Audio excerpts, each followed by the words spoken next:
Hello bachcho, let's see this question. So the question is saying, given below are two statements A and B, each with some blanks. Select the option which correctly fills up the blanks in the statement. So we have the statement A and B. So the A statement is saying the ribosome consists of structural dash and about 80 different dash. तो यहाँ पे पूछा जा रहा है structure के बारे में राइबोसोम के. तो बेटा हमें क्या पता है कि राइबोसोम जो होता है वो किसका बना हुआ होता है, आरएनए एंड प्रोटीन का. ठीक है, तो इनके पास क्या होगा, 80 डिफरेंट प्रोटीन पाई जाती हैं. तो यहाँ पे हम प्रोटीन लिख देते हैं. 18 डिफरेंट तो प्रोटीन्स तो होती हैं.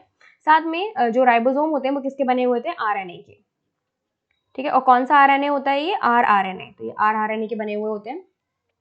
In its inactive state it exist as dash subunit. ठीक है, there are two sites in the large subunit for subsequent amino acid to bind to and thus be close enough to each other for the formation of dash bond. Okay. The ribosome also act as a catalyst. 23S RNA in bacteria is the enzyme dash for the formation of peptide bond. Okay, तो यहाँ पर बात हो रही है कि ribosome अपने inactive state में it exist as dash subunit. तो राइबोसोम की अगर मैं बात करूं बेटा, तो राइबोसोम जो होते हैं किसके बने हैं, आरआरएनए प्रोटीन के बने हुए हैं. और ये राइबोसोम की दो सब यूनिट्स पाई जाती हैं. इनकी दो सब यूनिट होती है, एक तो होती है लार्ज सब यूनिट और एक होती है स्मॉल सब यूनिट. Small subunit. ठीक है, तो यहाँ पे दो सब यूनिट पाई जा रही है, तो इसका आंसर क्या हो जाएगा, 2. ठीक है, इनएक्टिव स्टेट में ये दोनों सब यूनिट अलग अलग होती हैं और एक्टिव स्टेट में क्या होता है, एक्टिव स्टेट में ये दोनों सब यूनिट एक दूसरे से जुड़ जाती हैं, लार्ज सब यूनिट, ये small subunit. And this complete complex is known as ribosome. इसको हम लोग क्या बोलते हैं, राइबोसोम बोलते हैं. ठीक है, now there are two sites in the large subunit. large subunit में दो sites बता रहे हैं ये, for subsequent amino acid to bind to and thus be close enough to each other for the formation of a dash bond. तो बेटा अगर amino acid bind कर रहे हैं एक दूसरे से, ठीक है, तो अमाइनो एसिड अगर बाइंड करते हैं, ये एक अमाइनो एसिड है, एक दूसरे से अमाइनो एसिड बाइंड कर रहा है, तो ये क्या बना रहे होंगे, ये पेप्टाइड बॉन्ड बनाते हैं. तभी क्या होती है, प्रोटीन की सिंथेसिस होती है. ठीक है, तो अमाइनो एसिड के बीच क्या बनता है, पेप्टाइड बॉन्ड बनता है और क्या होती है, प्रोटीन की सिंथेसिस होती है. तो बेसिकली यहाँ पे तीन साइड्स पाई जा रही होती हैं लार्ज सब यूनिट में, क्योंकि इन्होंने लार्ज सब यूनिट की बात करी है. ठीक है, ई पी एंड ए. तो ए में तो अमाइनो एसिड लेके आने वाला ट्रांसफर आरएनए बैठता है, पी में पहले से ही जो अमाइनो एसिड लेकर बैठा होता है वो बैठता है. देन दोनों ट्रांसफर आरएनए के अमाइनो एसिड के बीच में क्या होता है, पेप्टाइड बॉन्ड बन जाता है. ठीक है, तो यहाँ पर बात हो रही है किसकी, पेप्टाइड बॉन्ड की. तो हमने पेप्टाइड बॉन्ड बना दिया. The ribosome also act as a catalyst. ठीक है, तो हमें वो वाले राइबोसोम की बात करनी है जो कैटलिस्ट की तरह काम करता है. ठीक है, which is 23S RNA in a bacteria is the enzyme. ये एक एंजाइम है. कैटलिस्ट बेसिकली क्या होते हैं, एंजाइम्स होते हैं. और जो राइबोसोम कैटलिस्ट की तरह काम करते हैं उसका नाम है ribozyme. It is ribozyme.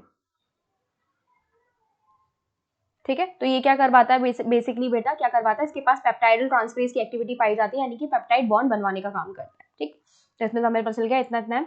Now B statement is saying a translation unit in dash is the sequence of RNA that is flanked by the start codon and the stop codon.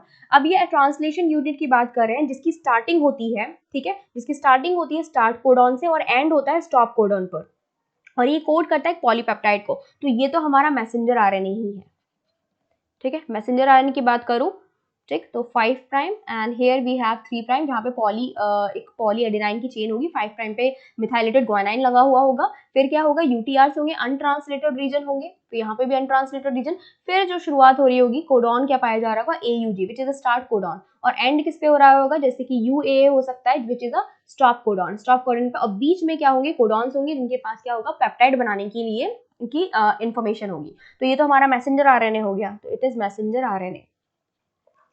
And messenger RNA has also additional sequence that are not translated and are referred as untranslated region. तो ये रही UTR, मैंने बनाई दी है. 5 prime and 3 prime पे पाए जाते हैं. ये UTR present at both 5 prime and 3 prime end.